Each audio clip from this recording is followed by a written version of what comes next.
Hello friends, welcome to my channel. आज हम बात करने वाले हैं स्नोमैन लॉजिस्टिक्स के बारे में। तो ये रिक्वेस्टेड वीडियो है व्यूअर की तरफ से, तो इस पर आज मैं रिव्यू करने वाला हूँ। तो वीडियो एंड तक देखो और वीडियो अच्छा लगे तो ज़रूर चैनल को सब्सक्राइब करना। तो सबसे पहले इसका वेबसाइट देख लेते हैं और वेबसाइट पे आपको थोड़ी डिटेल पता चल जाएगी कि कंपनी का बिजनेस किस तरीके का है। तो ये लॉजिस्टिक्स में है और ये इनके वेयर हाउसेस आप देख रहे हो, ठीक है।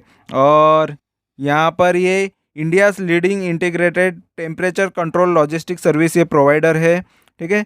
और यहाँ पर इनके ये सारे चीज़ें आप देख सकते हो, इनका ट्रांसपोर्टेशन देख सकते हो। और यहाँ पर और भी जो भी इनके sources, primary transportation, mother V H C F A और सेकेंडरी ट्रांसपोर्टेशन और मार्केट, यहाँ तक ये इनका इस तरीके का सर्विस चलता है। और इनके बारे में यहाँ पर थोड़ा और भी डिटेल दिया गया है कि ये पैन इंडिया के अंदर है, पूरा इंडिया को कवर किया है इसने। और यहाँ पर इनके वेयर हाउसेस भी काफ़ी बड़े बड़े हमने देखे यहाँ पर नीचे। तो ये इनके वेयर हाउसेस है, ठीक है। तो ये वेयर हाउस है, यहाँ पर ये डिस्ट्रीब्यूशन का है कि डिस्ट्रीब्यूट ये गाड़ियों से लॉजिस्टिक से हो जाता है। और ये वैल्यू एडेड सर्विस देती है। इनके जो कस्टमर के प्रोडक्ट्स होते हैं, ठीक है, तो प्रोडक्ट को सही सलामत सही टेम्परेचर के अंदर, टेम्परेचर इंपॉर्टेंट होता है कि अगर फूड प्रोडक्ट हो तो उसका टेम्परेचर मेंटेन होना चाहिए। तो वो कंपनी का मेन काम है। हाई क्वालिटी का ये कंसिस्टेंसी लॉजिस्टिक में सर्विस देना पसंद करते हैं। और इनका इंफ्रास्ट्रक्चर आप देख सकते हो, इनके वेयर हाउसेस के इंफ्रास्ट्रक्चर किस तरीके के हैं, ठीक है। और इनके नेटवर्क्स देखो, ये पूरा इंडिया को कवर किया है इसने। और 17 सिटीज़ के अंदर ये अभी है फ़िलहाल। इनके 41 वेयर हाउस है और पैलेट कैपेसिटी इनकी इतनी है जहाँ पर इतने प्रोडक्ट्स रह सकते हैं। और फ्लीट साइज़ 400 प्लस है और 500 सिटीज़ को कवर करते हैं, मतलब वहाँ तक ये इनका माल जाता है। और यहाँ पर 303 चंबर है इनके। और यहाँ पर इनके मैनेजमेंट में इनके चेयरमैन का नाम ये है, ठीक है। और यहाँ पर बाकी जो भी है इसके अंदर मैनेजमेंट टीम उनके बारे में बताया है। और इनके पार्टनर्स देखो, तो ये सभी फूड प्रोडक्ट जो यहाँ पर बताई गई है, जैसे यहाँ पर ब्रिटानिया भी है, एबॉट भी है, और ये मेडिकल जो फार्मा कंपनीज़ है, मिल्क का कंपनी है, ठीक है। फूड प्रोडक्ट्स जो भी है जो प्रोवाइड करती है या मैन्युफैक्चर करती है, उनके लिए ये सप्लाई चेन का काम करती है। वहाँ पर ये इनके प्रोडक्ट जाते हैं। तो इनके पार्टनर्स की काफ़ी ज़्यादा है, पार्टनर्स जो इनके साथ जुड़े हुए हैं। तो आप देख सकते हो, तो काफ़ी बड़ी बड़ी कंपनीज़ के नाम इनके साथ जुड़े हुए हैं, ठीक है। तो इनके लिए ये काम करती है। तो पार्टनर की लिस्ट जो है काफ़ी बड़ी है, ठीक है। तो अभी इनका बिज़नेस देख लेते हैं। चलो, ये इनसे जो बिज़नेस होता है, इनके तरफ से इनको कुछ ना कुछ अच्छा खासा फ़ायदा होना चाहिए, क्योंकि इतनी बड़ी कंपनियों के साथ ये जुड़े हुए हैं। तो हम देख लेते इसका बिजनेस किस तरीके का हो रहा है। तो यहाँ पर स्क्रीनर पे मैं आपको लेके आया हूँ और स्क्रीनर इसके बारे में क्या क्या बता रहा है देख लो। इसके जो भी ये फंडामेंटल चीज़ें यहाँ पर हम देख लेते हैं। तो फिलहाल इसका प्राइस देखो 33 का चल रहा है। तो प्राइस काफ़ी सस्ता भाव का ये शेयर है कंपनी का। और यहाँ पर इसमें इसका जो मार्केट कैपिटल है, 550 करोड़ की मार्केट कैपिटल वाली कंपनी है। करंट प्राइस यहाँ पर हमने देख लिया। और इसका लो जो है 24 का लो है, तो लो से ऊपर ही है और हाई से नीचे है। अभी भी फ़िलहाल 47 का हाई रहा है। और ये डिविडेंड देती है, ये एक अच्छी बात है कि इन्वेस्टर को उतना तो कुछ रिटर्न्स में आ जाता है। 2-2.5% या 2-2.25% आपके बैंक अकाउंट में इजीली आ जाएगा। स्टॉक का पी काफ़ी महंगा है, 189 का स्टॉक का पी आ रहा है। ये काफ़ी महंगा है, 10-20 का होना चाहिए तो ही स्टॉक में अपॉर्चुनिटी होती है, नहीं तो ये चीज़ ख़राब इसमें नज़र आ रही है। बुक वैल्यू ठीक ठाक है, बुक वैल्यू अच्छा है। और इसका आरओई काफ़ी कम है। रिटर्न ऑन इक्विटी, यानी ये इक्विटी पे रिटर्न्स काफ़ी कम जनरेट कर रही है, 0.30%। यहाँ पर 3-3.25% का आरओसी है, ये भी कम ही है। तो ये रिटर्न्स काफ़ी कम जनरेट कर रही है इसके कैपिटल के ऊपर। और एक साल में देखो ये कंपनी के परफॉर्मेंस किस तरीके का रहा है। तो एक साल में ये इसका जो हाई है यहाँ से लगभग ये एक साल पहले का ये हाई है वहाँ 45 का, और ये 45 से ये शेयर देखो कितना हुआ था, लगभग यहाँ पर ये जो लो है 24 का, तो लगभग आधा हुआ था, 50% ये शेयर गिरा था। फिर उसके बाद ये शेयर ने अच्छी खासी मूवमेंट दी, ठीक है। तो यहाँ से ये ऊपर आया, तो यहाँ पर इसका जो भाव है यहाँ पर मैं दिखा देता हूँ। तो फिलहाल ये इसने ये 43 यहाँ पर फिर से भाव आ गया था, ठीक है। तो अप एंड डाउन काफ़ी हुआ है ये शेयर एक साल के अंदर। और 3 साल की बात करेंगे तो 3 साल में भी देख लो, तो 3 साल में भी इसका जो हाई रहा है लगभग यहाँ पर 64 का हाई रहा है, ये 64 है, ठीक है। तो यहाँ पर ये हाई मारने के बाद ये यहाँ पर 20 रुपये के भाव पे यहाँ पर ये आ गया था, ठीक है। तो यहाँ पर दिखा देता हूँ मैं आपको, यहाँ पर सबसे ज़्यादा लो जो है इसका, ये 3 साल के अंदर इसने सबसे ज़्यादा जो लो मारा है वो 25 का ही लो है। तो ये 25 के भाव जून में थे, जून 2022 के अंदर, ठीक है। और अगर हम इसके 5 साल के चार्ट देखेंगे तो 5 साल में भी देखो ये शेयर ने किस तरीके का परफॉर्मेंस किया है। तो इसका जो हाई रहा है, और यहाँ पर इसका हाई जो है 5 साल का हाई 69 के भाव का था। देखो 5 साल से प्राइस वहाँ का वहाँ ही है, ज़्यादा कोई मूवमेंट इसमें देखने नहीं मिल रहा है, क्योंकि यहाँ से यहाँ पर वही भाव के आसपास ये शेयर कब से घूम रहा है। फिर यहाँ पर लो भी बहुत बार आ चुका है, यहाँ पर भी लो आया, यहाँ पर भी लो बहुत बार आ चुका है। तो अप एंड डाउन काफ़ी ये शेयर करता है।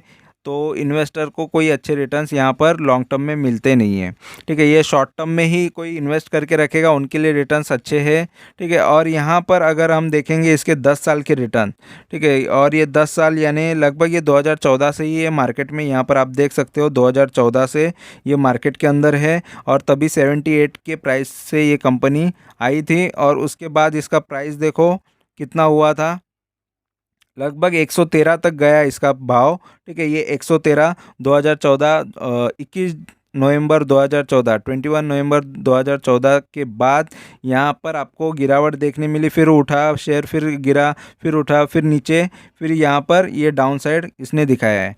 तो काफ़ी ये अप एंड डाउन इसने किया है, और फिलहाल तो ये अभी डाउन साइड में ही है। 113 से लेके अभी देख लो शेयर का भाव काफ़ी कम पे अभी ये नज़र आ रहा है, ठीक है।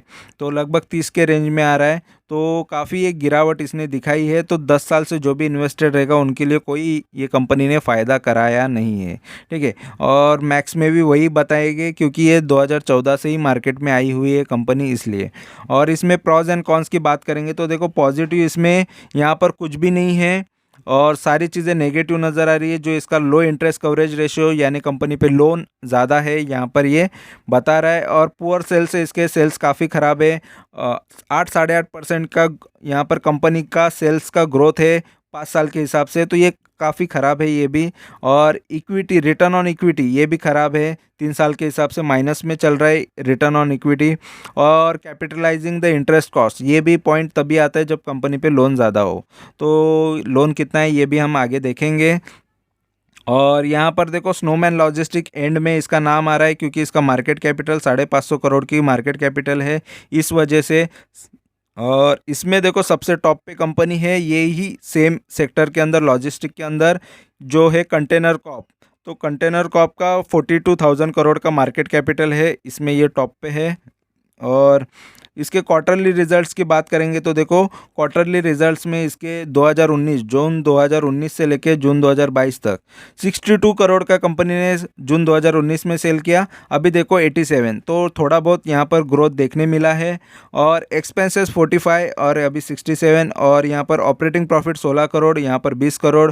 और यहाँ पर देख लो ऑपरेटिंग प्रॉफिट मार्जिन यहाँ पर 26%, यहाँ पर 23%, तो फिर भी ठीक ठाक है। 20-25% का यहाँ पर ग्रोथ मिल रहा है, 30% भी। तो ऑपरेटिंग प्रॉफिट और ये सारी चीज़ें यहाँ पर यहाँ तक तो अच्छी नज़र आ रही है। अदर इनकम भी थोड़ा बहुत कंपनी 1-1.5 करोड़ का कर लेती है। और यहाँ पर इंटरेस्ट देखो, उसमें से कंपनी का जो भी है खर्चा यहाँ पर चालू हो जाता है। जो इंटरेस्ट इसका जा रहा है 5,000 साढ़े पाँच करोड़ का जा रहा है, यहाँ पर 12-12.5 करोड़ का डिप्रिसिएशन जा रहा है। फिर उसके बाद यहाँ पर प्रॉफिट बिफोर टैक्स वगैरह सारी चीज़ें यहाँ पर 38% का तो वो यहाँ पर टैक्स कट गया। तो टैक्स कटने के बाद यहाँ पर कंपनी के पास जस्ट इतना सा बच रहा है, 1 करोड़ 89 लाख का, 1 करोड़ 89 लाख कंपनी के पास ये नेट प्रॉफिट बच रहा है। उससे पहले देखो ये लॉस यहाँ पर लॉस ही नज़र आ रहा है। ज़्यादातर कंपनी ने लॉस किया है हर क्वार्टर में, मोस्ट ऑफ क्वार्टर में लॉस किया है कंपनी ने। और यहाँ पर प्रॉफिट एंड लॉस की बात करेंगे तो प्रॉफिट एंड लॉस में भी देख लो 2011 से लेकर 2022 तक कंपनी 45 करोड़ का सेल कर रही थी, अभी 286 करोड़ का कंपनी ने सेल किया है। और यहाँ पर आपको देखने मिलेगा इसका नेट प्रॉफिट देखो 2011 में 6 करोड़ का था, अभी 3 करोड़ का है या 2 करोड़ का है 2022 का। और अभी टीटीएम जो चल रहा है इसका 3 करोड़ का। तो फिलहाल यहाँ पर जो नेट प्रॉफिट भी गिरावट हमको देखने मिल रही है 2011 से लेके अभी तक। 11 साल में तो कुछ कंपनी ने करके नहीं दिखाया, ठीक है। और 20-20% का तो मार्जिन तो कंपनी ले रही थी, 20-25% का, लेकिन लॉस कहाँ पर हो रहा था, ये सारी चीज़ें जो जा रही थी उसकी, ठीक है। तो कंपनी का प्रॉफिट इतना होके भी कंपनी का ज़्यादा सेल्स हुआ नहीं है। और मेन तो इसके खर्चे इसमें जा रहा है, इंटरेस्ट में जा रहा है, कर्जा ज़्यादा है उसमें जा रहा है। अगर कर्जा कम होता तो कंपनी का बहुत सा पैसा बच भी जाता, ठीक है। तो यहाँ पर जो इसका 20 करोड़ का यहाँ पर आपको नज़र आ रहा है, ये यहाँ पर 18 करोड़ दिया, अभी फ़िलहाल टीटीएम में 20 करोड़ चल रहा है। और यहाँ पर वो थोड़ा बहुत 4 करोड़ का अदर इनकम का हेल्प भी हो रहा है कंपनी को, ठीक है। और फिर भी कंपनी देखो अगर ये अदर इनकम ना हो तो यहाँ पर माइनस में दिखेगा ये, ठीक है। तो नेट प्रॉफिट में कोई यहाँ पर कोई ख़ास यहाँ पर चीज़ें नज़र नहीं आ रही है। अगर आप ये कंपनी में देखो 5 साल से 10 साल का तो डेटा है नहीं क्योंकि 2014 से ये कंपनी, और 5 साल से इन्वेस्टेड रहते तो 9% हर साल आपकी गिरावट में आपको मिलता। 3 साल से इन्वेस्टेड रहते तो 4% का गिरावट आपको हर साल का पकड़ के चलना पड़ता। और 1 साल से इन्वेस्टेड हो तो 22% यहाँ पर माइनस में आपको देखने मिलता। तो ये भी चीज़ ख़राब है, इसके अंदर CAGR भी इसका ख़राब है। तो लॉन्ग टर्म के लिए तो कोई अच्छा यहाँ पर ये शेयर नज़र नहीं आ रहा है। अगर हम इसमें देखो मार्च 2011 से इसमें इन्वेस्टेड रहते तो ये कोई अच्छा यहाँ पर वो टाइम से नहीं था, लेकिन 2014 से उसने कुछ परफॉर्मेंस नहीं दिखाया है। और अगर इसकी बोरोविंग की बात करेंगे तो बोरोविंग देखो कंपनी का ज़ीरो था स्टार्टिंग में जब आई थी कंपनी, तो वो टाइम पे इसका ज़ीरो कैपिटल ही था, ज़ीरो डेट था, कर्जा कम था। फिर बाद में 2013 में 95 करोड़ का कर्जा लिया, फिर 146 करोड़ का कर्जा लिया, फिर थोड़ा कर्जा कम किया, फिर से 146 करोड़, फिर यहाँ पर 138 करोड़, फिर यहाँ पर 131, फिर यहाँ पर फिर से कम किया कर्जा, फिर यहाँ पर 201 करोड़ का, फिर देखो कम भी करती है फटाक से, ज़्यादा भी कर्जा ले लेती है, फिर 220 करोड़, अभी 265 करोड़ का कंपनी पे कर्जा है। तो इतना ज़्यादा कर्जा होने के बाद कंपनी को ज़्यादा तो इंटरेस्ट ही पे करना पड़ेगा, ब्याज ही चुकाना पड़ेगा। ब्याज चुकाती रहेगी तो कमाएगी क्या, ठीक है। और इन्वेस्टर का फ़ायदा फिर कहाँ से होगा। तो ये चीज़ की वजह से कंपनी थोड़ी ख़राब नज़र आ रही है। और यहाँ पर शेयर होल्डिंग पैटर्न की बात करेंगे तो देखो शेयर होल्डिंग पैटर्न में प्रमोटर 40% पे है, तो प्रमोटर की होल्डिंग भी काफ़ी कम है, ठीक है। 50% या 51% से कम है। तो यहाँ पर सबसे ज़्यादा तो पब्लिक के पास है। पब्लिक ऐसे शेयर्स में काफ़ी इंटरेस्टेड रहती है और दबा के शेयर उठाती है क्योंकि उनको लॉस ज़्यादा पसंद होता है। तो पब्लिक ने काफ़ी ज़्यादा शेयर्स अच्छे से उठाए हैं और वो किस्मत के भरोसे, ज़्यादा किस्मत पे भरोसा करते हैं पब्लिक, इस वजह से ऐसे शेयर्स ज़्यादा चुनते हैं, ठीक है। तो और यहाँ पर FIs देखो कितना कम इन्वेस्ट कर रही है। रिस्क लेना है तो काफ़ी कम लेना पड़ता है। DIs देखो ऐसे शेयर्स में रिस्क काफ़ी कम लेते हैं। यहाँ पर देखो आधा टका तो DIs का इन्वेस्टमेंट है। पैसा बहुत रहता है लेकिन देखो इन्वेस्टमेंट काफ़ी कम करते हैं। पब्लिक के पास पैसा कम रहता है लेकिन इन्वेस्टमेंट काफ़ी ज़्यादा करती है, ठीक है। तो इस तरीके का इसका परफॉर्मेंस है। और यहाँ पर ये शेयर में देखो मेरा इन्वेस्टमेंट तो है नहीं, और ये शेयर रिक्वेस्टेड वीडियो में बना रहा हूँ, रिव्यू व्यूअर के रिक्वेस्ट पे ये बना रहा हूँ। तो ये शेयर देखो लॉन्ग टर्म के हिसाब से तो कुछ खास नज़र नहीं आ रहा है, ठीक है। लॉन्ग टर्म के लिए ये ख़राब नज़र आ रहा है, लेकिन शॉर्ट टर्म में देखो, शॉर्ट टर्म के लिए छोटे मोटे रिटर्न्स के लिए कोई भी शेयर अच्छा ही होता है, पेनी स्टॉक भी अच्छा ही होता है। तो शॉर्ट टर्म के लिए ये ठीक है, एक का थोड़ा बहुत रिटर्न्स लेना है, 5%, 10%, 20% जब भी गिरावट में मिले तब। लेकिन लॉन्ग टर्म के हिसाब से तो ये शेयर मुझे अच्छा नज़र नहीं आ रहा है। तो ये वीडियो अच्छा लगा है, इन्फॉर्मेशन अच्छी लगी है तो ज़रूर चैनल को सब्सक्राइब करो, लाइक करो, कमेंट करो, दोस्तों के साथ शेयर करो। Thank you very much for watching my video. Thank you, bye bye.